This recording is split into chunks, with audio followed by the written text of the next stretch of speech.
Welcome to the Own Your Best Life podcast. I'm May Emson, your host, leadership and mindset coach.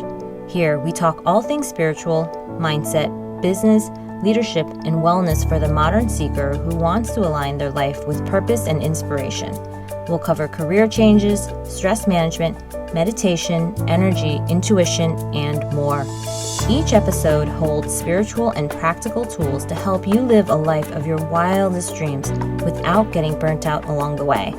Ready to live a life on your own terms? This is the Own Your Best Life podcast. Welcome, friends, to episode number 176 of the Own Your Best Life podcast. So what matters more than what you do some days is what you do every single day. And this is the practice of being consistent. When we want to get things done, we want to do it well. The consistency of the effort that we apply actually matters.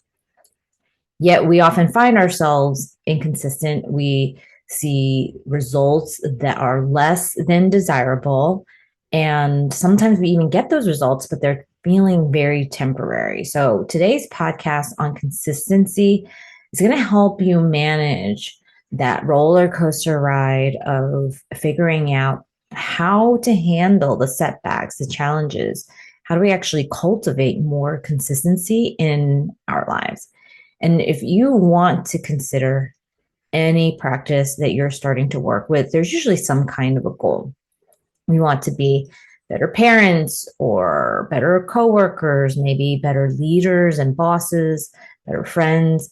We want to be healthier. We want more organization. We want to actually just feel a little bit better about ourselves and our lives. And when we consider this concept of our self-image, our self-concept, who we think we are, what we believe about ourselves and what we're capable of, we don't always see ourselves as the people we want to be. We are often the most limiting factor to what is possible. And many times, this is actually due to how inconsistent we are in how we behave and how we act. When that happens, when we have those inconsistencies, we will have inconsistent results. We don't consistently do what we want to do. We don't then have the belief and the expectation that the next time we say we want to do something, the next time we say this is something I intend, that we'll actually get it done. And there has been research, Angela Duckworth, on the topic of grit and how it's actually composed of two factors. You can think of it this way: consistency of effort and then consistency of interest. In both cases, consistency is key, maintaining is key, persevering is key. And more studies have been done, and it actually shows that the consistency of effort, for example, is more important, and it's correlated to entrepreneurial success or student performance, and it's more correlated and more important for those things than the consistency of interest. What this means is that the more you do something, the more likely you'll be successful. What this doesn't mean is that you have to be consistently interested in order to be successful. And when I think about how I've been consistently successful in areas of my life, I'll usually attribute it to persevering, which is continuing to do something even if I don't feel like doing it. And I contribute work ethic, and I contribute an expectation of effort on my part. What I don't expect is that it will feel good. I don't expect that I will always love it. I actually expect it to be hard and at times demotivating. And when you're struggling to stay consistent with your own efforts, I want you to see, what am I choosing to do instead? What are you choosing to do instead? Do you choose to do something else that feels more rewarding, even if it's temporary? And when I say rewarding, it's something that feels easier. And that temporary fix is usually what keeps us from enduring through the struggle of just getting through what our commitment is to ourselves. And these are your non-negotiables. And I call them, and we call them non-negotiables, because if you sit with this idea too long of the change you want to make, of getting up at a certain time, of turning something off, of not saying the thing that you know is going to be hurtful and not helpful to say. If you sit with it too long and you start to negotiate with yourself on how you're going to do it, you'll likely negotiate yourself out of doing the thing that is new, different, and likely more helpful. So our brains love to do what they've always done because we're wired towards ease. We're wired towards low effort to keep us alive, to preserve our energy and staying exactly where you are, not transitioning to get up, go for a workout, not transitioning to the more difficult task or figuring out how to make that decision that you've been considering, or not sending that email that you really shouldn't be sending right now because it's very reactive. Those are all the things that are our pre-programmed, easy routes that we run in our brains. That is what keeps us from being consistent in the new things that we desire. So we have to just move towards those things. We have to not think as much again and again. And when I started, for example, I'm going to use this because it's happened recently. When I started CrossFit about maybe 4 months ago now, I was going to the 5 a.m. class in order to be able to coordinate my schedule with Jay's schedule, my partner's schedule. And I remember just telling someone when they were like, how do you go to a 5 a.m. class? I just remember telling them, I don't think there, I just do. I know the limitations of my thinking mind, that it will tell me I'm tired, I'm not that interested, all negative things about why I should just keep doing what I've always done. So, for example, I have no vested interest in going to CrossFit, right? I'm not going to get the significant benefit beyond what I imagine it could be in my mind. And for me, it was doing some additional strength training. But could I do it at home? Could I just not do it? Could I prolong it for another year? Could I just wait for a time that was better? Sure. But that's just the thoughts that come up that keep you from making quick decisions. And the more decisions you can make in a day, the farther along you will be. Because often we think, no, I need a lot of time to figure this out. But time isn't the factor that helps you figure it out. Usually you get pushed up against the edge and you have to just quickly make a decision. Either way, you would have had to make a decision. So when we just let our brains ruminate and think and go towards the negative, we will likely talk ourselves out of doing it. Just facts, right? Like this is just the way our brains are wired. So instead, I just let the brain think, like the brain's going to think, fine, think, but I'm not going to engage with that thought of being tired. I'm not going to engage with the thought and keep holding on to it and run with it. And that means that I follow what I said I would do earlier and not in the moment. This is easier said than done, right? This is the most important, but the most painful act. This is what we've always done in the past. So to stop doing what we've always done, which might be to give up something when things are hard, right? Maybe in the past, as soon as it gets hard, you're like, F this. I'm just going to do what I've always done because this is not working. This new way doesn't pan out. I've been trying, right? And usually we haven't tried actually that long. Like try for years and then you could probably have a good enough data to say that like it hasn't worked. But usually we try for like 10 days, 20 days, right? And we're like, where are the results? So when you are tired, when things are difficult, when things are hard, that's usually when we want to give up. And that's often the time when we need that consistency. That is the moment when most people give up, and you are not going to. And I know this, because I've seen this and I coach with this, and I've experienced it for myself, that there is nothing more healing than that full circle moment when you come back to the same hard that you've always had in the past, but instead of letting it stop you, instead of just becoming and doing what you've always done in the past, instead of just reverting and throwing up your hands, you hold. You hold your ground, you hold steady, you move through it. You don't need to be consistent with everything, but consistent with the things that you find most important. And you have to believe you have the ability to be consistent. Every single person does, because you've been consistent with the way you have been doing things. You just need to be consistent in a new way of doing things.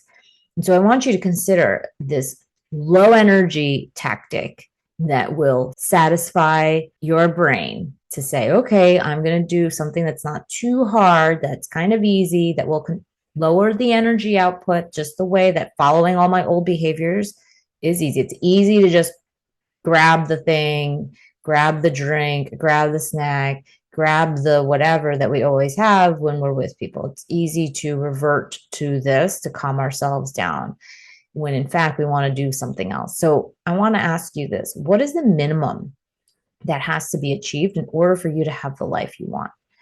That is your non-negotiable. That is the one you start with so that you can actually say, I want to be consistent with this thing and with my effort. I'm going to have the consistency of effort towards this one thing that I think is the minimum I need to have for the life that I want. You do not need to become a robot about everything you do and ignore all thoughts. But there are just some things we just might know, we might struggle with more than others in terms of belief, in terms of our helpful thoughts, in terms of how successful we think we're going to be immediately.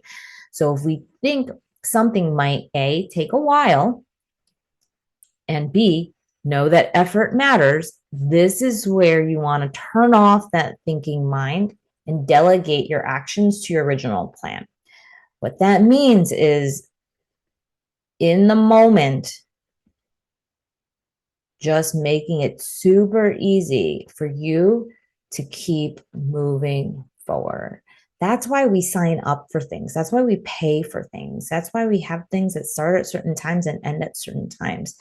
Because sometimes when we're left to our own devices, we might not turn something off and turn something on. We might not go somewhere. We might not make a decision. But if someone's there and they ask us these questions, right, which is what a meeting does, which is what coaching does, which is what retreats does, which is what certain classes maybe that you sign up for do, and you are asked in that moment to do that thing, you're often more willing to engage in that behavior, to go there, right? Because there's more factors at play. So unless you have an incredible sense of intrinsic motivation already for this thing that you want to do, and some people do, and you might have it in this area because something already is like pulling at you to move forward. If you have that, you might not need additional sources and structures of ways to do it. But I would encourage you to be consistent is to find a way to add additional things that make it have to happen. We often think we are kind of like we outthink ourselves. We're like, okay, I could rationalize why I don't need this. I can rationalize why I need this. But when you look at the actions that you take, you're a pretty simple human being. Like you're complex in many ways, but you're simple.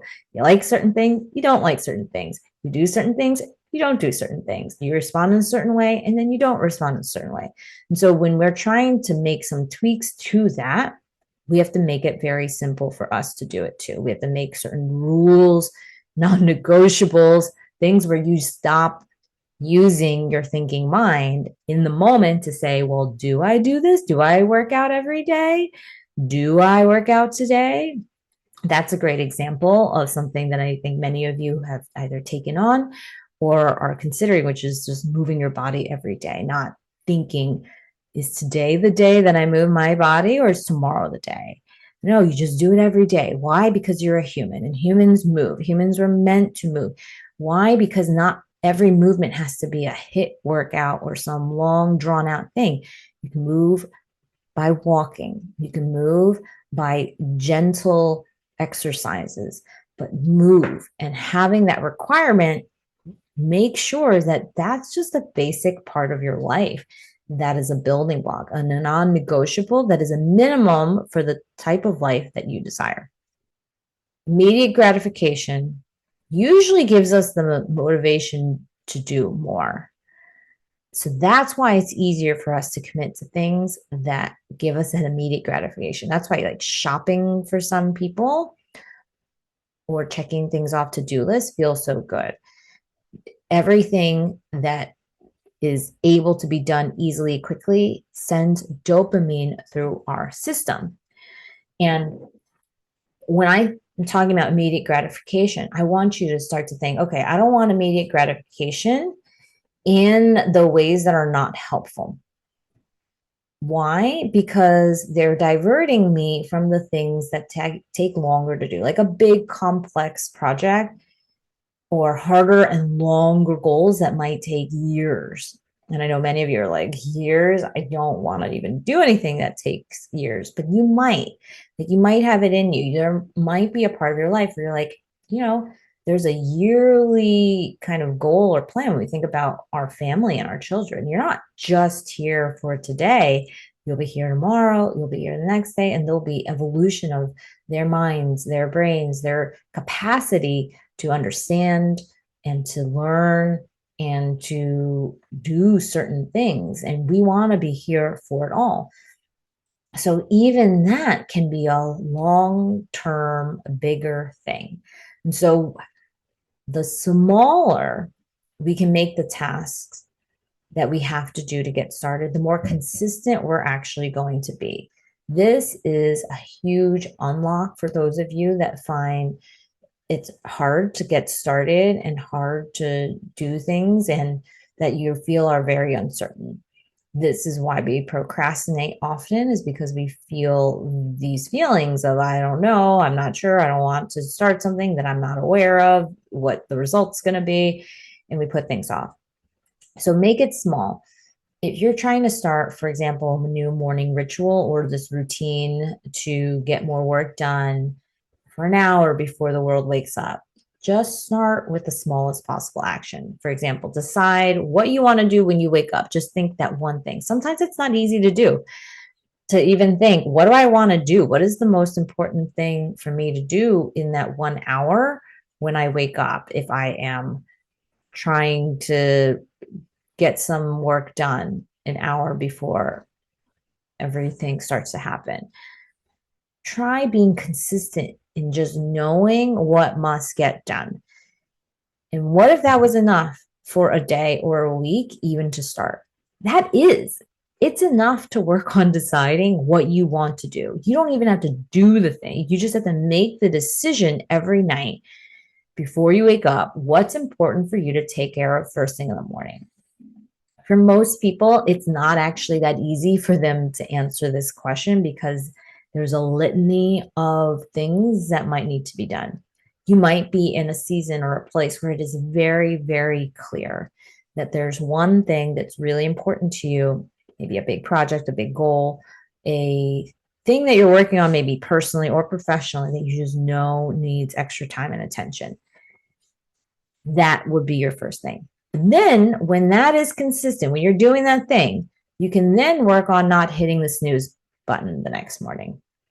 Again, you've already started deciding what it is that you want to do.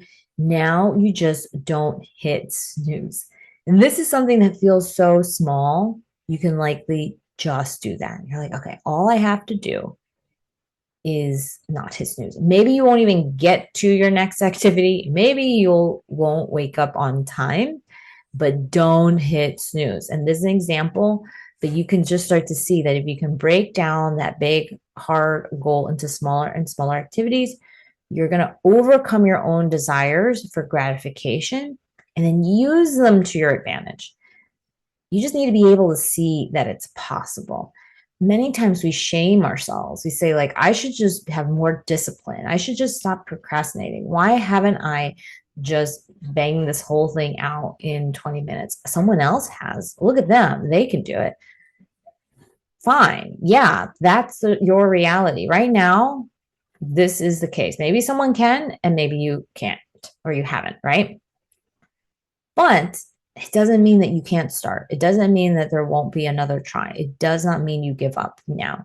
What it can mean is that you just need to figure out, how does that person think? What behaviors did they stack up? And how did they start to ladder this up? This is why it is so important for us to do some things that feel tedious. Many of you struggle with having consistency in your practices, but you shame yourself and try to just be better by just saying, I should be better. What if you start to notice, what am I consistent with? Oh, I'm consistent with this morning ritual. Like, I always get my coffee. Why? Because I enjoy coffee. I'm not like, this is not for me, but like maybe it is for you. Or I always, you know, say goodnight to my kids before I go to sleep. I always show up at work at some point on time, right? Like, there's things that you always do, and what gets you to do that? And you start to get more curious, you start to realize, oh, maybe there is a certain amount of internal, external pressure that I put on myself to get that thing done. Maybe there is some gratification. Maybe there is some pride. Maybe there is a bit of this like feeling of, this is who I am. And so as we start to break those things down, we can take these little pieces and apply it in ways that make sense for us. When you make it small and easy to complete, and you focus on one thing at a time, you can be consistent. This is what this whole podcast is about. It's not genetics. You're not destined to just do what you've always done. You just need to understand how your mind works, how your body helps you by rewarding yourself to get the easy things done, and use it to your advantage. So pick one easy thing that is going to move you towards the next thing. One, it can take you less than 2 minutes to do, but start with that. And that is enough. Let it be enough. If you're starting, just let that 1 2 minute thing be enough for today. And then tomorrow, add on the next 2 minute thing. And guess what? There's hundreds of days of those 2 minute things. Imagine you had hundreds of actions that just stacked up, never shaming yourself along the way, never using your body and your mind against you, but instead using it for you, making things fun, not expecting it to be fun, allowing yourself to just notice how it feels to do certain things, and all the thoughts that you're going to listen to and not listen to, and what that results in when you try to stay consistent. So again, this is not a one-time thing. This is something you're just going to keep practicing. So you have a consistency in one area, you're finding it in a new area of your life. Borrow all the things that you've done in the past that has helped you be consistent in one area. Maybe make some improvements upon it. Maybe if you used to like beat yourself up to get something done, try doing it in a different way. Don't expect things to be amazing, but you can expect them to be neutral. You can expect them to have low moments and high moments, and come back to a place of just, this is a non-negotiable, because this is like a minimum of what must be done, that is a requirement for me to have the life that I desire. All right. If you want to take if you want to take this work even deeper, you will love Spiritual Achiever Coaching. On September 13th, I'm going to lead you through a branding exercise, personal branding exercise. And every single person, guys, every single one of you has a personal brand. You just don't know what it is. It is your aura. It is the energetic scent. It is your thumbprint, and it is unique to you. And the way that you change the rooms that you are in, you might not know what it is, but people are experiencing it. And so when you know what it is, when you start to use it, when you start to realize that this is your calling card, you'll actually find yourself making easier and faster decisions. You'll find yourself with less anxiety. You'll find yourself able to free yourself from a place, a person, an organization, and you'll have people reaching out to you. They want to follow you, work with you, ask how to work and be with you because they get you and they know who you are. It's not about trying to be something that you're not. It's about understanding how you connect with other people. And so if you are really interested in this topic, you need to dive into this class September 13th that is coming up when you join Spiritual Achiever Coaching. And then we're going to take that personal branding and figure out how to help you build soul aligned communities.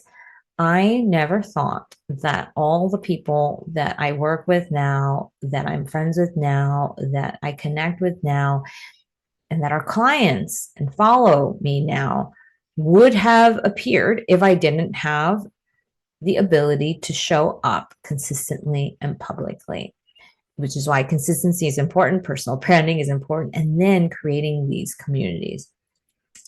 We need communities more than ever. We need people, whether you want to need them or not, they are the underlying fabric of our entire lives. And when we are able to create communities that feel good to our souls, good to our lives, and help us grow, it is what they said, right? You are the sum of the 5 people you spend your most time around. And I have a unique and different way, I think, of exploring how to create those communities that allow you to be where you are with the people that you love and not feel like you have to abandon ship, throw everyone to the wayside so that you can find some new and different places and communities. So I cannot wait to share that with you. That will be happening the following week. And then we're going to cap off September with a 5-year visioning retreat. So now is the time. All of these things can be attended from anywhere in the world. If these sound interesting to you, if this is the year you want to start branching out, exploring, reinventing this next part of your life, come join the program. It is more affordable than ever before, and I cannot wait to see you there. And if you want to know what happens after you join, it is this. So first, when you join Spiritual Achiever Coaching, you're going to be supported for a full year. This means that you're going to get Career Revelation Academy, which is the 5-step career change process. And if you have a job and you want to stay in, I'll show you how to love it even more and how you can actually launch into this next career chapter in 30 days. We all need growth, even if we're staying in the same job. Why? Because it is progress. And within progress, we find the richness of our lives and we find the fullness of our lives and we find the ways that we can contribute to an even higher level. So do not sleep on this one, even if you are happy and loving your work today. Then you will also have 2 times a month group training and coaching on spirituality, on achievement, on earth energy, and harmony. You're going to know how to design your days for breakthroughs, how to create a personal brand and community, how to lead yourself and others through change, become even more physically and mentally fit, reduce stress, reinvent what's possible for you in this next chapter of your life. And third, you're going to discover your leadership strengths and do that through a branding workshop. So we're going to increase your awareness of what makes you different from others and how to become even better at your zone of genius so that you can start to eliminate what isn't part of that in your life. You will delegate and automate all those other things and really spend more time in your life on the things that really matter and do it in ways that conserve your energy and also give you exponential results. Because when you know what your zone of genius is, you can become more precise with using it. You can actually get way better results and faster too. And you'll do it even when things are challenging, even when things are hard, you know what to lean on. All right. The 4th thing you're going to get is the Your Best Year workshop. What this is is the ability to create your 1-year plan, to design this next year, no matter what time of year it is. So you can jump in at any point. It's like a mini retreat that you'll sit down and start to craft out this vision for your next year. Guys, this process has worked for so many people. When I see what people create, even when it doesn't seem possible when in the moment, it always blows me away. But yet at the same time, it is now expected. So I want you to see this as your 4-minute mile banister effect for yourself, that you don't even know what's possible until you start to even push the boundaries of your thinking mind and say, what if something else could happen differently? What if that was possible for me too? Instead of copying and pasting your last year into this year, you're going to reimagine the new year. Now, what's coming up very shortly, but you'll get access to if you're joining after the fact, is your next year's 1-day retreat. I'll be recording it so anyone can listen to it and watch it from anywhere in the world. You're going to vision what's possible 5 years from now so that you can break out of your old routines and step into new habits, new behaviors, new routines, rituals, and a new way of living. This is really about this reinvention. And then the 6th thing you get is tickets to the in-person Spiritual Achiever retreats.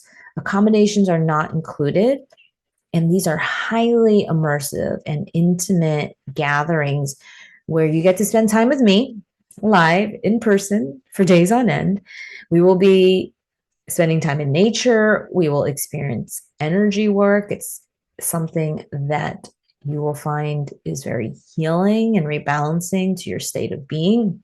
You will eat, you will move well, all while you make big decisions about what's next in the next 6 to 12 months for yourself, all about how to commit to what's next for us. Often we have these big decisions that we need to make, but we don't spend any time making them. We think at some point I'll figure it out, but you'll actually make those decisions and we'll make it together at these retreats. Then we have our monthly one-on-one coaching sessions. This is to help you break through your obstacles so that you get an individual path for you. Many times we might be confused. Well, I'm not sure. Is this the right goal? Is this too big? What about this? How do I account for this person in my life? What do I do when I have a different thing that suddenly has crossed my path and a new opportunity that I might not have ever even considered? How do I make those decisions as well? So we're going to work on both strategy, mindset, and help you make decisions about the next thing you want to do, what to focus on so that you're not overwhelmed. You know what you should be doing and you can stay focused. So all of this is available to you now. And the next step is to schedule a consultation at www.mayemson.com/contact to get more clarity on how coaching can help you on your journey.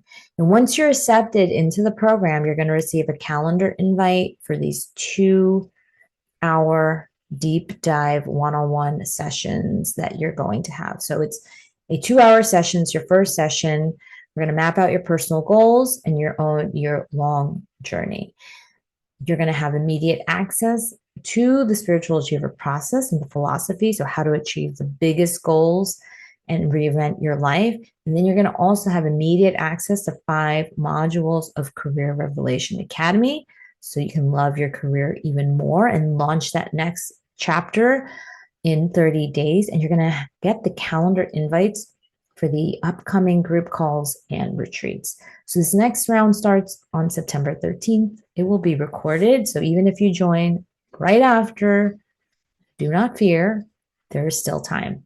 If this speaks to you, I cannot wait to talk to you live. You can put your details in at www.mayemson.com/contact to schedule a consultation.